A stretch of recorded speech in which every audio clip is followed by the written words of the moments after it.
Please, মানে এখনো বাড়ির লোকেরা আমার কথায় আর আমাকে পুরোপুরি বিশ্বাস করে উঠতে পারেনি, তাই প্লিজ এখনই তুই কাউকে বলিস না। আর বীরকে তো একদমই না। একবার আমি শুধু অমৃতের মনটা জয় করে নি, পরিবারের সবার বিশ্বাস অর্জন করে নি, তারপর তুই দেখিস আমি নিজে সবার সামনে গিয়ে সবাইকে বলবো। ব্যাস আর কয়েকটা দিন অপেক্ষা কর। আমি জানি যে তোর পক্ষে মিথ্যে বলাটা খুব কঠিন, আর সেটাও বীরকে, যাকে তুই সব থেকে বেশি ভালোবাসিস। ব্যাস আর কয়েকটা দিন সময় দে আমাকে, কয়েকটা দিন। ইটস ওকে জ্যাসমিন, আমি তোর কথাটা বুঝতে পারছি। তুই টেনশন নিস না, আমি ওকে কিচ্ছু বলবো না। থ্যাংক ইউ তনু।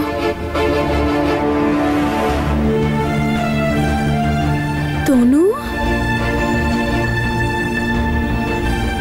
এদিকে দেখি, কি হয়েছে? তোর মুখটা তো শুকনো লাগছে কেন? বীরকে নিয়ে চিন্তায় আছিস?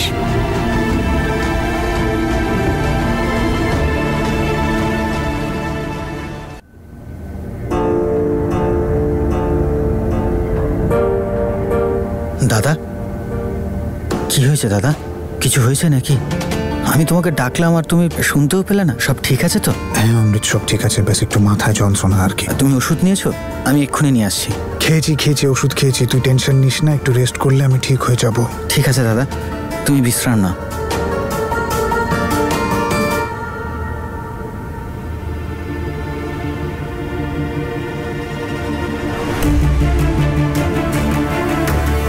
মনে হচ্ছে দাদা আমার কাছে কিছু লুকোচ্ছে। তনু বৌদিকে নিয়ে আবার কোনো টেনশনে নেই তো? বাবা পরিষ্কার বলে দিয়েছে যে বীরকে ক্ষমা করবে না। যতদিন না বাবা ওকে ক্ষমা করছে আমাদের বিয়েটা হওয়া অসম্ভব। তনু বৌদি জানবে নিশ্চয়ই কি প্রবলেম হয়েছে। জ্যাসমিন তো ওখানে গেছে, ওকেই বলে দিই তনু বৌদিকে জিজ্ঞাসা করতে।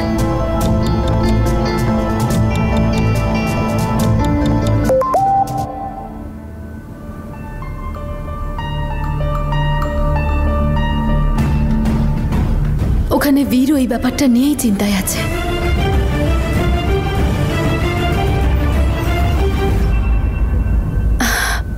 তনু, তুই একদম চিন্তা করবি না। তুই সব সময় সবার জন্য ভালো ভেবেছিস আর সবার সব সময় উপকার করেছিস। উপরওয়ালা তোর সাথে অন্যায় হতে দেবে না। তুই না শুধু বাবাকে কয়েকটা দিন সময় দে। তুই বাবাকে চিনিস বল, রাগ করে যা খুশি বলে দেয়, কিন্তু অনেক বড় মনের মানুষ আমাদের বাবা। এখন হয়তো বাবা রাগের মাথায় কিছু উল্টোপাল্টা বলে দিয়েছে, কিন্তু বেশি দিন বাবা তোকে এরকম করে দেখতে পারবে না। এক না একদিন বাবা ঠিক অনুভব করবে যে তুই আর বীর একে অপরকে কতটা ভালোবাসিস, আর তারপর বাবা বীরকে ক্ষমা করে দেবে।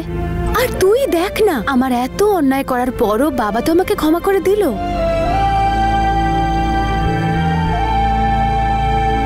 হ্যাঁ, সেটা আলাদা কথা যে তুই ছিলিস আমার পাশে। আমি হয়তো এভাবে তোর পাশে থাকতে পারবো না, কিন্তু তোর জন্য উপরওয়ালার কাছে প্রার্থনা নিশ্চয়ই করব। সব ঠিক হবে।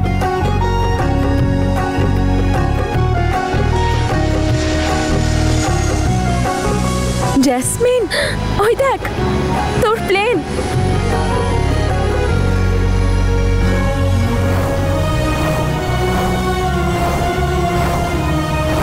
করাস না তো সব কথা তনু। অনেক কষ্ট করে ভুলেছি আমি ওই স্বপ্নটাকে, যেটা আমার সবকিছু শেষ করে দিয়েছে, যার জন্য আমি তোকে আর বীরকে আলাদা করে দিয়েছিলাম। যা কিছু করেছিলাম সব স্বপ্নের জন্য করেছিলাম। রাগ হয় এখন আমার এটা ভেবেছে আমি এরকম স্বপ্ন কেন দেখেছিলাম যেটা অন্যান্য মানুষকে কষ্ট ছাড়া আর কিচ্ছু দিতে পারে না।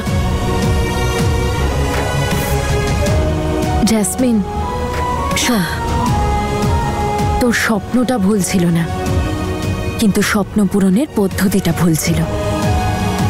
আর আমার সম্পূর্ণ বিশ্বাস যে একদিন না একদিন তোর স্বপ্নটা না নিশ্চয়ই উঠবে। অবশ্য আজকাল আমি একটা নতুন স্বপ্ন দেখছি। কি? তোর জন্য।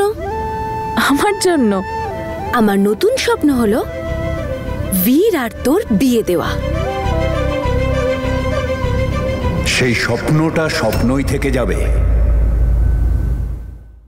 বাবা, বাবা, উপরওয়ালা তোকে আবার জীবন ফিরিয়ে দিয়েছে, নতুন সুযোগ দিয়েছে তোকে। তুই সেই ব্যাপারে ভাব, উল্টো পাল্টা বলে তনুকে বিপথে নিয়ে যাস না, আর আমাকেও নয়।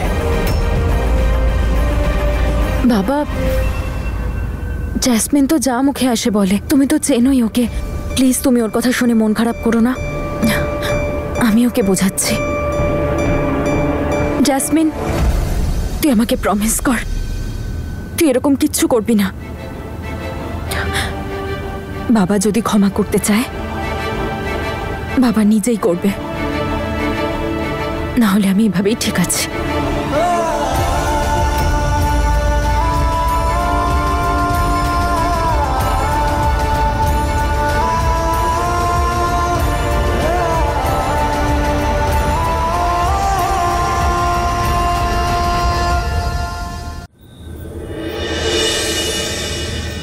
মা, এ নাও রুটি।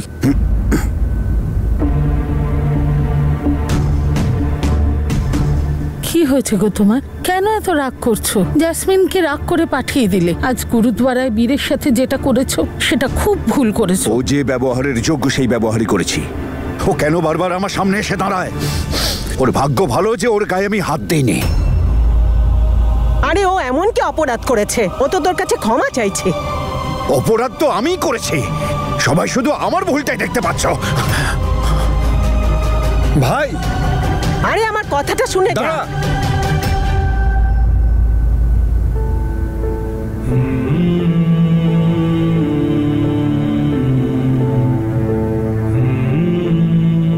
জানি না তনু কি করছে। আমি এ বাড়িতে শুনতে চাই না ওর নাম। তোমরা কি ভুলে গেছো যে ও কি করেছে আমার মেয়ে তনুর সঙ্গে? ও আমার মেয়ের জীবনটা নষ্ট করে দিয়েছে। আমার মেয়ে কি না করেছে ওর জন্যে, ওদের বাড়ির জন্যে। কিন্তু ওই বদমাইশ ছেলেটা আমার মেয়েটাকে কষ্ট দিতে ছাড়েনি। এত কষ্ট দিয়েছে আমার মেয়েটাকে, আজও যদি মনে পড়ে আমার রক্ত গরম হয়ে ওঠে।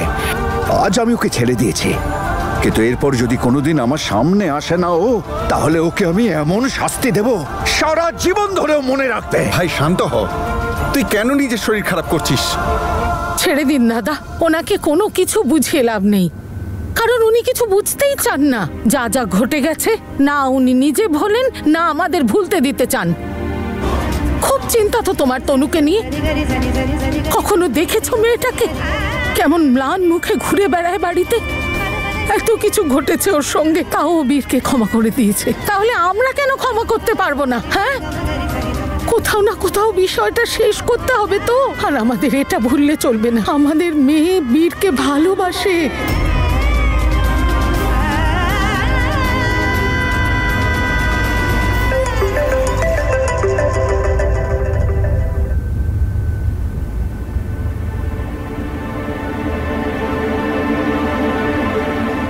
হ্যালো, তুমি ঠিক আছো তো? কেউ কি আছে তোমার আশেপাশে? আচ্ছা, বাড়ির পরিবেশ কেমন? ভালো নেই। জানি না এইসব কবে শেষ হবে, আর সবকিছু কবে ঠিক হবে। আবহাওয়া বদলানোর কোনো সম্ভাবনাই দেখতে পাচ্ছি না। তুমি বললে এক্ষুনি সব ঠিক করে দিচ্ছি। কি করে? কিভাবে? আমার মনের পরিবেশ তো তোমার জন্য সবসময় উজ্জ্বল। আমরা যদি দেখা করতে না পারি তাতে কি হয়েছে? চলো স্বপ্নে দেখা করে নি। আর তোমার স্বপ্ন কত দূর নিয়ে যাবে আমাকে?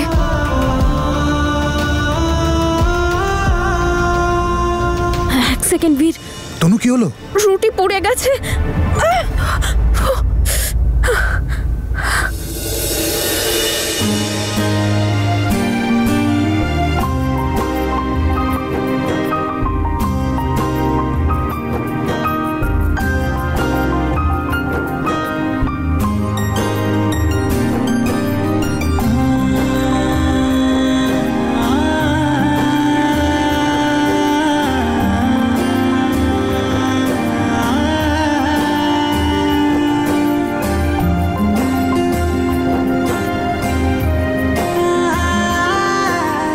ব্যথা করছে বলো?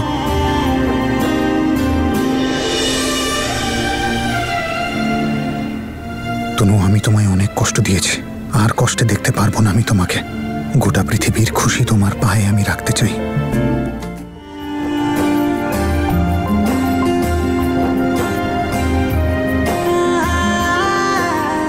ব্যথা করছে বলো?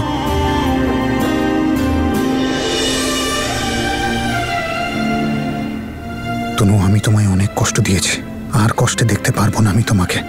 গোটা পৃথিবীর খুশি তোমার পায়ে আমি রাখতে চাই। তুমি সরো, আমি রুটি বানাচ্ছি। বীর,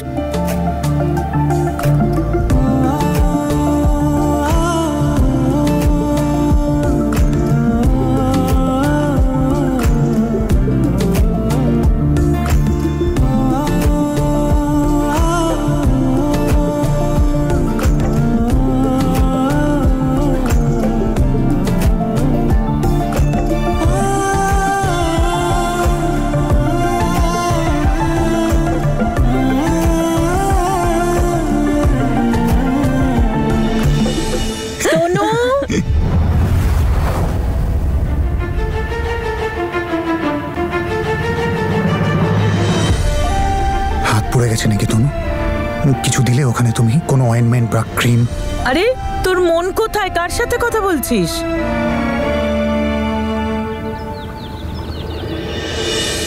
দুদিন মাত্র বাকি দোলের। রান্নার লোককে ফোন করা হলো না এখনো, কে জানে পাওয়া যাবে আরে কিনা। কোথায় পালিয়ে যাবে বলুন তো? দিন নাম্বারটা আমাকে দিন, আমি ফোন করছি। নিশ্চয়ই করো, আর ওকে নিজের পছন্দের মিষ্টির কথাও বলে দিও। হ্যাঁ অমৃত, শুনে যা, এখানে আয় বাবা। বাজারে যা আর তোদের দুজনের জন্য নতুন কাপড় নিয়ে আয়। তোমাদের তো প্রথম দোল, তাই না? কি ব্যাপার? কোন জামা কাপড়ের কথা হচ্ছে? আরে দারুণ তো, দোলের প্রস্তুতি শুরু হয়ে গেছে। ঠিক বলেছো তুমি, হোলির সব ব্যবস্থা হয়ে গেছে। তোমাদেরও তো এটা প্রথম দোল, খুব ধুমধাম করে পালন করব। আরে ক্যান্ডি কোথায় সিমরান দিদি? ক্যান্ডি ও দাদুর সাথে বাজারে গেছে, দোল তো তাই রং কিনতে গেছে। ওহো, একবার ক্যান্ডি আসুক, এবার না আমরা পাকা রং দিয়ে খেলবো। বড় বড় সাবান শেষ হয়ে যাবে ঘষতে ঘষতে, কিন্তু কালার উঠবে না। উপরওয়ালার দয়াতে কতদিন পর বাড়িতে এত আনন্দ হচ্ছে। হ্যাঁ ঠাম্মা, তাই মা আমরা না খুব মজা করে দোল সেলিব্রেট করব। বৌদি আর বৌদির ফ্যামিলির সবাইকে বলবো, আর তনু বৌদিকে তো আসতেই হবে। হ্যাঁ, সেটাই তো আমিও চাই।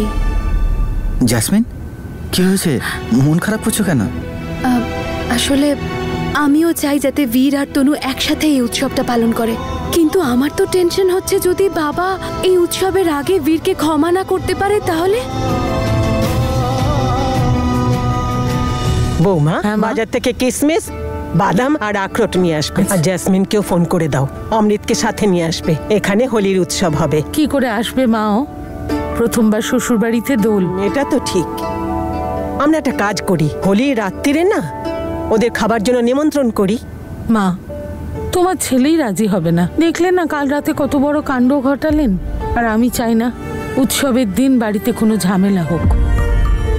মা, গুরুদ্বারায় যা কিছু হলো, তারপর আমিও চাই না যে বীর আরো অসম্মানিত হোক। জ্যাসমিনের প্রথম হোলি, তুমি ওদের ফোন করে ডেকে নাও।